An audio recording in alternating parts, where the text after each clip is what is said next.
About why are we in the age of AI? Are we really in the age of AI nowadays? And then we will talk about how to utilize these tools in building your career. So, as a definition that I really like, that AI is a smart tool that learns from data to make decisions. Exactly like us. We learn from our experiences to make choices in life. AI is learning from data to make decisions. And AI is not new. It did not start with ChatGPT. It actually started in the previous century. One very remarkable milestone in the age of AI was in 1997, where Big Blue, a computer, was able to win a chess game against the world chess champion. This was the first time where AI, where technology was able to overcome humans in something. Almost 20 years later, AlphaGo was also introduced. It was an AI developed by Google. And AlphaGo was able to beat the Go world champion. Go is a Chinese game which is considered to be the most complicated game ever. Almost 6 years later, ChatGPT 3.5 was introduced, was released, and I think our children in the future, they will always relate to this date, 2022, the year where the generative AI revolution started. The next year, we had tools not only to generate text, but images, videos, and songs, like many of you already tried it. In 2024, this is a very interesting number. There were more than 1,800 new AI companies. That's 40% increase comparing to the previous year. It's going insane. It's like the experts call it the popcorn effect, where the popcorn keeps cooking for some time, and then suddenly everything is there. One very interesting thing, and I was thinking that my speech should be really direct to the people who are a bit afraid from AI.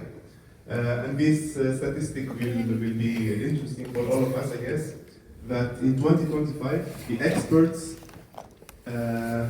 estimate that 85 million jobs will be lost to AI. Yeah, I'm not here to make you sad. The good news is that the same experts with the same study said that in 2025, this year, 97 million jobs, new jobs, are going to be created, and that's thanks to the AI integration into businesses. This is not the first time where technology is changing the way we work, it's changing the job market. It happened before in the Industrial Revolution. It also happened when computers were introduced in the mid-20th century. And it also happened when the internet started to be a very important thing in the early 2000s. People always had fears to lose their jobs. I do believe that so many of you share this fear. I do have it. As a software developer, I wrote code all the day, and I've seen and I've used AI tools that write code much better than me. I'm threatened, but I need to keep a mindset that even if I do lose my current job, there will be another job waiting for me that probably I don't really know about. I made a research about the positions or the main positions in the IT industry, and no need to go through all of them, but just to let you know that almost all of these jobs did not exist 20 years ago. These are all new jobs that were introduced thanks to computers, thanks to technology, and thanks to the internet. Same thing will happen with AI. So I do think that we should have a mindset, a positive mindset, when dealing with AI and when thinking about AI. First of all, this is a huge opportunity for us. And I mean it. Like, the Israeli occupation is using AI to kill our brothers and sisters in Gaza. We can use AI to benefit our brothers and sisters and to bring value to Ummah. Second point is that we should be early adopters, and I really appreciate that so many of you did not only try ChatGPT but tried many other tools. Does not really matter how good they are right now. Maybe they will be much better in a few years from now, but the people who made the most money, that brought the most value with the previous technological change, are the people who were early adopters. So this is a word to encourage every one of us to use AI as much as possible in our work, in our daily life, and just to experiment new tools. You hear about something new, grab it, try it out, understand what it does, be able and be ready to use it to make money. Eventually, one day, if it gets better, if opportunity comes, that should be the mindset. I believe. I think Brother Jabir also talked a lot about the importance of communication and about soft skills and how the first engineer was much better than the second one. And I do believe that in this era, soft skills are really important. Really important. So many technical skills are gonna be overtaken by AI, but soft skills are what really makes humans humans. And as our religion encourages us to always learn, continuous learning is the key skill to have in the 21st century. If you're flexible to change, if you're learning continuously, then definitely you will have job security, inshallah, in the upcoming years. And learning starts in the university, and from my personal experience and from the experience of so many of my friends, there are few mistakes that students do during university time. The first one is focusing on studies and not focusing on projects. I mean, I'm not so sure if this is relevant for all fields and specializations, but this is definitely valid for IT studies. It's much more important to create projects, to create a mobile application or a website or an algorithm that can do something, rather than passing your subjects with really good grades. It's important to succeed in studies, but it's much more important to apply what you're studying, even before getting to the job. We think a second mistake is that some of us think that once we have a diploma, once our degree is in our hands, khalas, we can get the job easily. And that's a big mistake. I personally struggled finding a job just after graduation. Many of my friends did, just because the skills that the university teach us are not really enough to secure or to get even an entry-level position. And that's why I do believe that we need to focus on the university studies, but also we need to create our own curriculum and teach ourselves during the university times. And the last point is that, and this is really common, where people are avoiding failure rather than seeking success. Imagine, some people are just avoiding to not finding a job, and then they will end up in their home countries and they will be kicked out from the European Union. Other people think that I would like to be a successful person, I would like to work in a very good company, I would like to have a promotion and to work in a really good position where I can bring value to more people. And that's two different mindsets, and I encourage every one of us to be success seekers in dunya and in the hereafter, inshallah. How to use AI during your job hunt. These things I tried myself. Of course, when it comes to skills and knowledge, we all use AI to increase our skills of knowledge. This is very obvious.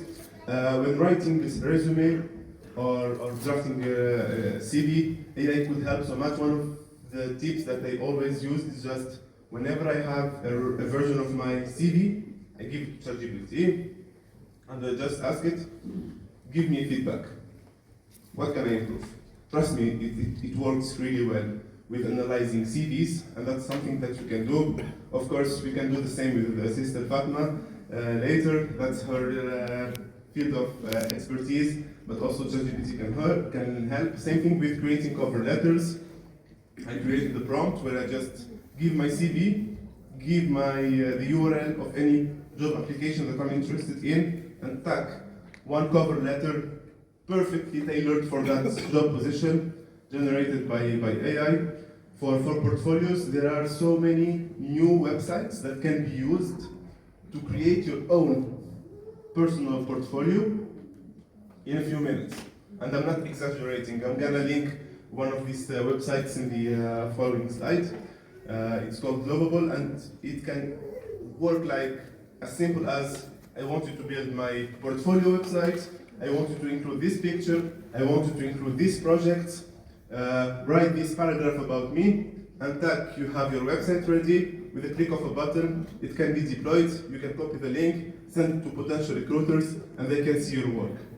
And one other thing that AI can really help with, and this helped me so much during my job hunt, was to practice for interviews. I use the voice mode of ChatGPT.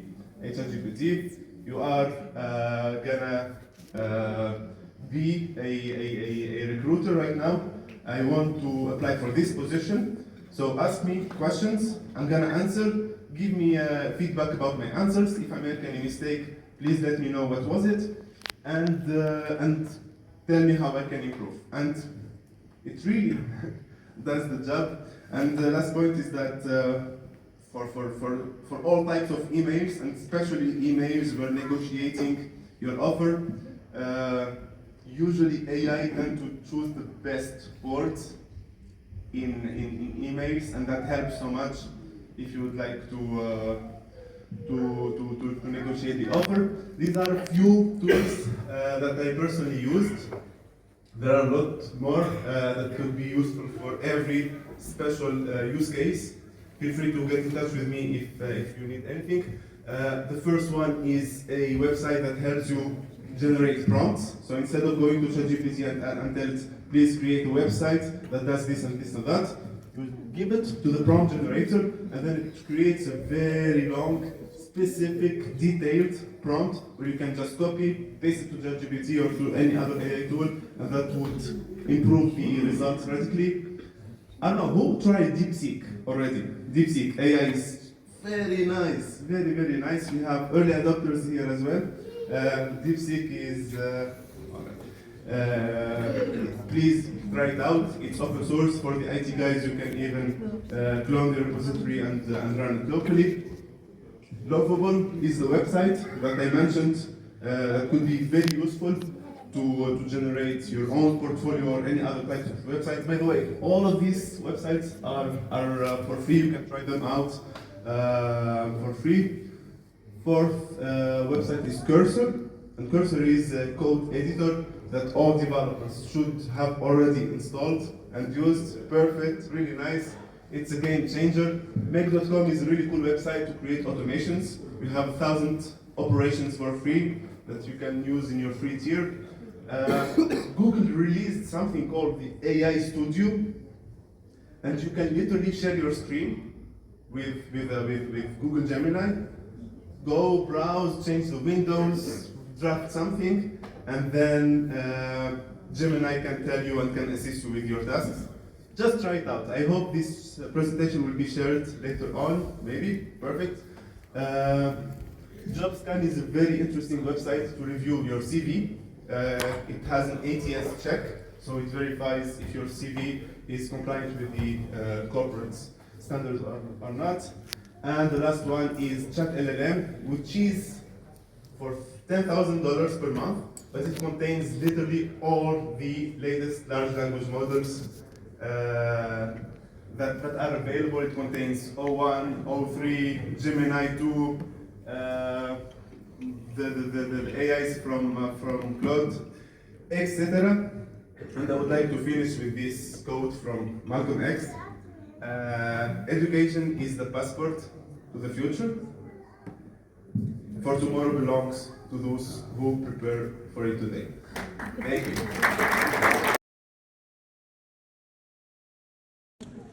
Yes. You have mentioned that there's an AI making portfolio or Excel for other image generators, but we all know that the AI is actually a tool that's using the available public data, right? Or not public, I don't know, on the internet to generate from that, not from scratch.